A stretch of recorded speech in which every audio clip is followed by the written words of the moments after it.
David Easton यांची वर्तनवादाची संकल्पना 20व्या शतकाच्या विशेषतः दुसऱ्या महायुद्धानंतर राज्यशास्त्राच्या अध्ययन क्षेत्रात एक नवीन विचारपद्धतीने पदार्पण केले आहे.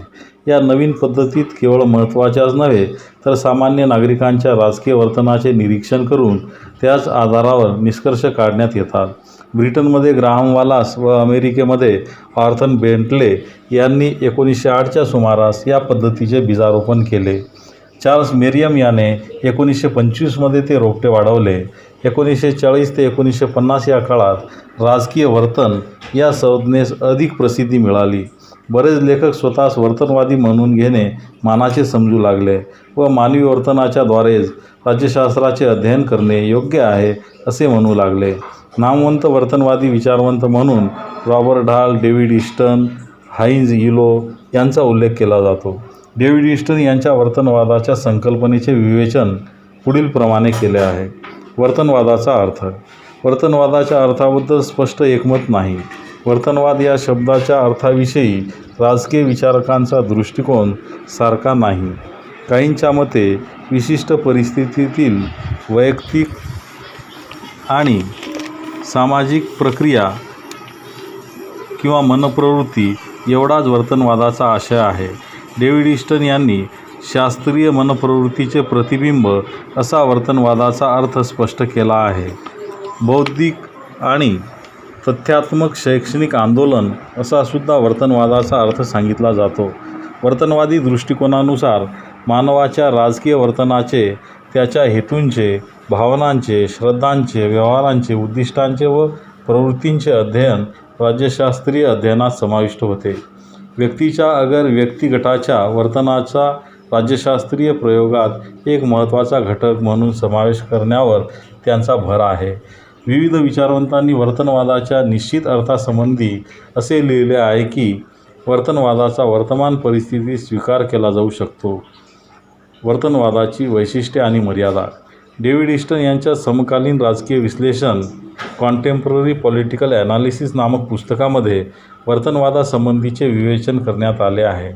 याच पुस्तकाच्या एका निबंधामध्ये वर्तनवादाच्या मर्यादांचे वर्णन केले आहे. कोणतेही राजकीय संशोधन दुसऱ्या राजकीय संशोधनाची अवहेलना करत नाही, कारण असे केले तर त्या संशोधनाचे आपले स्वतःचे महत्त्व कमी होईल. येथे अवहेलना हा शब्द विशिष्ट अर्थाने वापरला आहे. येथे त्याचा अर्थ असा की आपल्या स्वतःच्या संशोधनाच्या निष्कर्षाची प्रामाणिकता कमी करण्याचा धोका पत्करणे. ईस्टन यांच्या मते वर्तनवादी अध्ययनामध्ये असे होऊ शकते. आधीच्या अभ्यासातून निघालेले निष्कर्ष त्यानंतर त्याच विषयाचा अभ्यास करून निघालेल्या निष्कर्षाहून अगदी निराळे असतील तर आधीच्या निष्कर्षाची प्रामाणिकता निश्चित कमी झाल्याशिवाय राहणार नाही. वर्तनवादाच्या अध्ययनाला शास्त्रीय आधार प्राप्त झाला आहे. आज नवीन शुद्ध शास्त्रीय स्वरूपात हे अध्ययन करणे शक्य झाले आहे. नव्या शास्त्रीय संशोधन पद्धती उदयास येऊन त्याचा मोठा विकास झाला आहे. ईस्टन यांनी शास्त्राचा उपयोग सैद्धांतिक स्पष्टीकरणासाठी आवश्यक असल्याचे मत व्यक्त केले आहे. राजकीय वर्तनाचा प्रमुख आधार राजकीय ज्ञान असून ते असलेच पाहिजे, कारण राजकीय ज्ञानामुळेच समस्यांचे निदान होते असे ईस्टनने म्हटले आहे. संशोधन कार्यामध्ये व्यवस्थित क्रमबद्धता असली पाहिजे. असे असल्यास शास्त्रीय आधारावर सिद्धांकन करणे शक्य होते आणि असे नसेल तर संशोधन कार्य करूनही सिद्धांकन करता येत नाही. अशावेळी संशोधन कितीही केले तरी त्यातून सिद्धांताच्या रूपात काहीच सापडत नाही.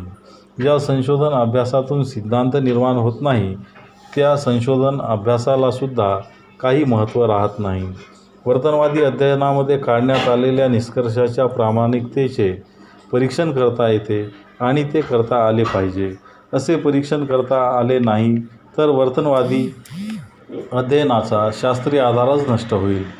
वर्तनवादी अध्ययनामध्ये आकड्यांचे संकलन, संशोधनाचे निष्कर्ष आणि उद्दिष्टे स्पष्ट करण्यासाठी मापन किंवा परिमाणात्मक प्रक्रियेचा स्वीकार केला जातो.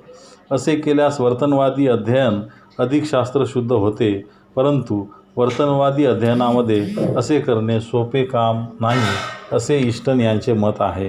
वर्तनवादी अध्ययनामध्ये राज्यशास्त्राला पूर्णपणे शुद्ध व अनुभवजन्य शास्त्र बनविण्याच्या बाण्यामुळे व प्रयोगनिष्ठतेच्या उत्साहाच्या भरात त्याचे नैतिक मूल्यांकडे दुर्लक्ष होते.